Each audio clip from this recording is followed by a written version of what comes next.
collection, the seller ships the goods to the buyer. Buyer is in the importing country. At the same time, he hands over to the bank the shipping documents relating to the goods. So all the shipping documents are handed over to the bank. So that is the summary, and most of the common documents we will be studying in our documentary credit: the bill of lading, commercial invoice, insurance document, certificate of origin. All these are the various documents we will study in our documentary credit. The same documents which the bank forwards to the correspondent bank in the buyer's country. And all these documents are handled according to the instructions of the seller.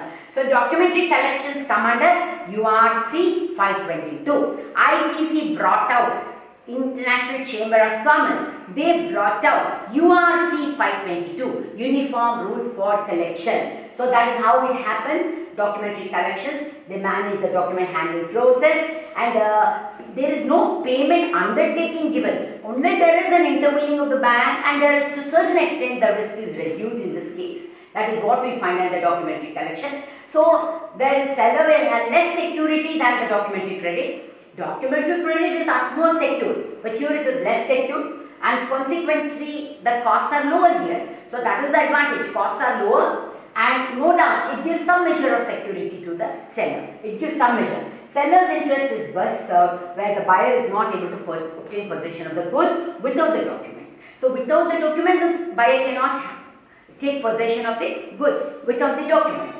So the full security only comes if the bill of lading is a negotiable bill of lading, because a negotiable bill of lading is negotiable. It can be transferred by endorsement and delivery. So the goods are consigned to the bank in the importing country with the consent of that bank. This is the full security under a documentary collection. So what is the full security you will have under a documentary collection?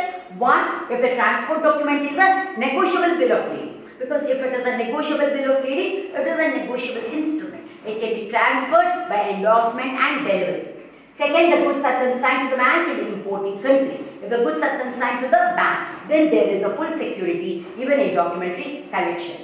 So, if the seller has agreed to supply the goods on short-term credit, then they can stipulate this to hand over against buyer's acceptance of the bill of exchange, or there can be a signature on a promissory note. The seller may be able to discount the bill or note in return for the immediate payment. So that is another full security for documentary collection. So this is what we have studied under documentary collection. URC 522, Uniform Rules for Collection. ICC brought out this publication for all documents which are sent under collection basis. So all under collection, URC 522 comes into the picture. Now, let's see the next thing. What is that? Payment secured by a bank guarantee, or you call it as standby letter of credit. SBLCs.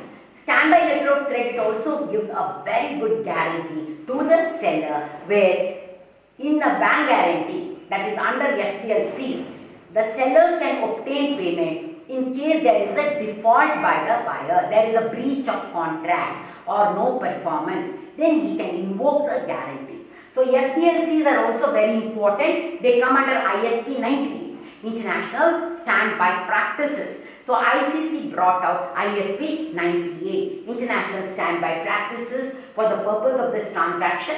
The bank guarantee, or equally the Western people, they usually use the word standby letter of credit instead of using the word guarantee. So they use the word standby letter of credit. So this is how it happens. This is the applicant, the issuing bank, beneficiary, advising bank. So applicant, issuing bank, advising bank, when these are all the four parties that we study under a bank guarantee or standby letter of credit, where we completely study a chapter on ISP 98 with all the 10 rules for SBLCs. In one of the chapters we will be going through it, where we will have a detailed study for payment secured by a bank or a guarantee under a standby letter of credit. Okay, so that is how we will be studying with standby letter of credit, SBLCs. And next, let us see what is that we have to see. The advising bank advises the SBLC or the guarantee to the beneficiary he will keep it only when there is a breach of contract or there is a default. He will invoke the guarantee, and it is an undertaking given by the issuing bank on demand to make the payment. So he will arrange shipment of goods, ship the goods, the beneficiary collects all the documents, sends it, then or remitting bank to the collecting bank. All these are the same steps that we are studying what we have done so far.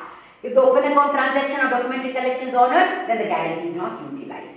If there is a defaulting payment, then we have to take care of the guarantee. That is the point that we have to study under guarantee or SDLC, standby letter of credit. So the seller gets some benefit, comfort, a bank undertaking to ensure that payment will be made under a guarantee. Under a guarantee, the seller gets some benefit. Yeah, that because there is the involvement of a bank there.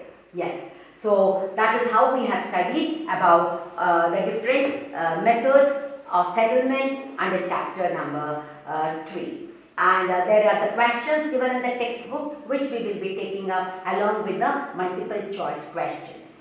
So the 4 methods of settlement we have seen: advance payment, open account, documentary collection, and documentary credit. So this is what we have covered in this chapter. Okay, right. Thank you. Okay.